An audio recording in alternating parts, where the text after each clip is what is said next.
નમસ્કાર વિદ્યાર્થી મિત્રો, B semester 3 subject PCE chapter number 6 most important short question ની વાત કરવાના છીએ આપણે. Difference between personal, social and professional ethics.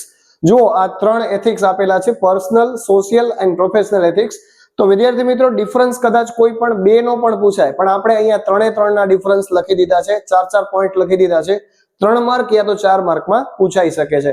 તો સૌથી પહેલા પર્સનલ એથિક્સ નો પહેલો પોઈન્ટ, તો કે moral principles are followed by an individual.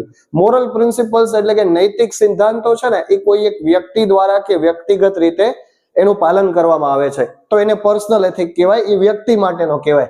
હવે સોશિયલ એથિક્સ એ સામાજિક નૈતિકતાની વાત છે. તો કે moral standards are followed by society. સમાજ દ્વારા મોરલ સ્ટાન્ડર્ડ્સ જે છે, એટલે નૈતિક જે ધોરણ છે એ પાલન કરવામાં આવતું હોય છે. ત્યાર પછી ત્રીજો છે પ્રોફેશનલ એથિક્સ. તો પ્રોફેશનલ એથિક્સ જે છે એ વ્યવસાય માટે છે. તો કે ethical rules R related to a profession. હવે એના માટે કેટલાક એથિકલ નૈતિક નિયમો લાગુ પડતા હોય છે કોઈ પણ વ્યવસાયને. બીજો પોઈન્ટ છે ઇટ સ્કોપ ઇઝ ઇન્ડિવિજ્યુઅલ. એનો જે સ્કોપ છે એ વ્યક્તિગત છે, ઇન્ડિવિજ્યુઅલ લાઈફ વ્યક્તિગત જીવન છે, એન્ડ બિહેવિયર વ્યક્તિનું વ્યક્તિગત વર્તન છે. તો કે its scope is society and community life.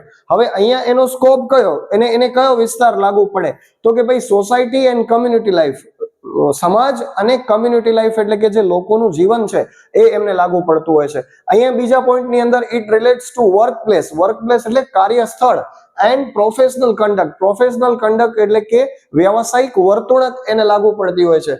ત્રીજા પોઈન્ટની વાત કરીએ તો કે it is formed by personal belief. હવે એની રચના કઈ રીતે થાય, તો કે ભાઈ વ્યક્તિગત માન્યતાથી, ફેમિલી વેલ્યુઝ કુટુંબના જે મૂલ્યો છે એ, અને કલ્ચર એટલે સંસ્કૃતિ. તો સોશિયલ એથિક્સ ની અંદર it is formed by social norms. સામાજિક નીતિ નિયમોથી એ ઘડાય છે. ટ્રેડિશન્સ પરંપરાથી, એન્ડ લોઝ એટલે કાયદાથી. સમાજને પણ કેટલાક કાયદા, સામાજિક કાયદાઓ લાગતા હોય. હવે પ્રોફેશનલ એથિક્સ ની વાત કરીએ તો કે it is formed by professional codes. હવે વ્યવસાયિક જે નીતિમત્તા છે એના માટે પ્રોફેશનલ કોડ લાગુ પડે, એન્ડ ટ્રેનિંગ લાગુ પડે એને. ચોથા પોઈન્ટની વાત કરીએ, લાસ્ટ પોઈન્ટની, તો કે ઇટ્સ એક્ઝામ્પલ્સ આર. હવે જે પર્સનલ એથિક છે તો એના ઉદાહરણ કયા હોઈ શકે, તે ઓનેસ્ટી, પ્રમાણિકતા, integrity and self discipline. Self discipline આપણે સ્વયં શિસ્ત કહીએ તે. હવે અહીંયા સોશિયલ એથિક્સ ની અંદર રેસ્પેક્ટ ફોર અધર્સ, બીજા માટે આપણે માન સન્માન જાળવવું.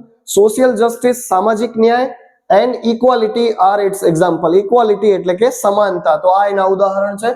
પ્રોફેશનલ એથિક્સ ના આપણે એક્ઝામ્પલ્સ જોઈએ તો કોઈ એમાં કોન્ફિડેન્શિયાલિટી. કોન્ફિડેન્શિયાલિટી એટલે કોઈ પણ વ્યવસાયની અંદર તમે કાર્ય કરો છો તો એની ગુપ્તતા જાળવવી એ તમારા પર આધાર છે. ઓનેસ્ટી ઇન વર્ક, કામની અંદર, કાર્યની અંદર. પ્રમાણિકતા and responsibility are its example. Responsibility એટલે જવાબદારી. તો વિદ્યાર્થી મિત્રો, આ છે difference personal ethics, social ethics and professional ethics. કોઈ પણ રીતે પૂછાઈ શકે, કોઈ પણ બે પણ પૂછાય, અને 3 પૂછાય. 3 કે 4 માર્ક્સ માટે ખૂબ અગત્યનો. ચેનલ લાઈક કરી દેજો, શેર કરી દેજો, સબસ્ક્રાઇબ કરી દેજો.